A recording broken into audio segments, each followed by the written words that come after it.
The major scandals that we're seeing every day, and actually too many to name or totally get your arms around. But it's also important to stay aware of what is happening out in our country, where we are seeing the Trump administration almost every week snatch people right off the streets for political speech.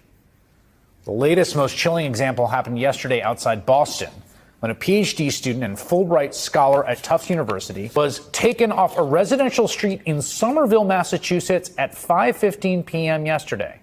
Rumeysa Ozturk had just left her apartment when she's approached by a guy in a dark hoodie and hat who then grabs her hands. You can see and hear how upset and scared she is as an officer finally pulls out a badge and appears to identify himself as law enforcement.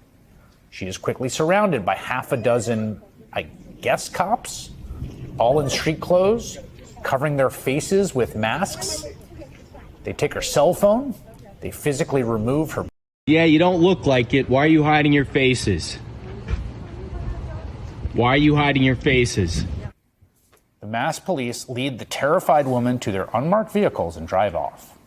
Now, if all that were not chilling enough, an attorney for Ozturk released a statement earlier today saying, in part, "We are unaware of her whereabouts and have not been able to contact her. No charges have been filed against her to date that we are aware of." Last night, a district court judge ordered that the young woman not be moved out of Massachusetts without first providing advance notice. And then late this afternoon, we finally got an idea of where she is. According to the Immigrations and Customs Enforcement detainee locator, she is currently being held in the South Louisiana ICE Processing Center. That's nearly 2,000 miles from where she was snatched off the street just 27 hours ago. Today, the Department of Homeland Security said in a statement that investigations found Ozturk engaged in activities in support of Hamas.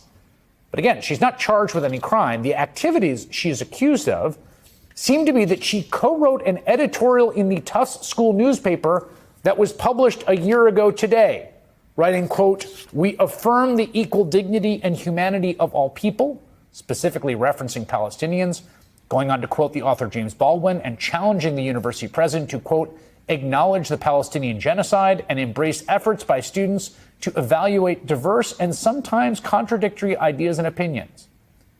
Tonight, in response to her detention, more than 1,000 people at snap notice showed up in Somerville to protest and call for her return. Rumeysa Ozturk is not charged with a crime because she did not commit a crime. She's here on a visa, and the government does have the discretion to terminate a visa. But is this how America does that now? A terrified young student snatched off the street by masked police force, taken thousands of miles across the country without anyone knowing?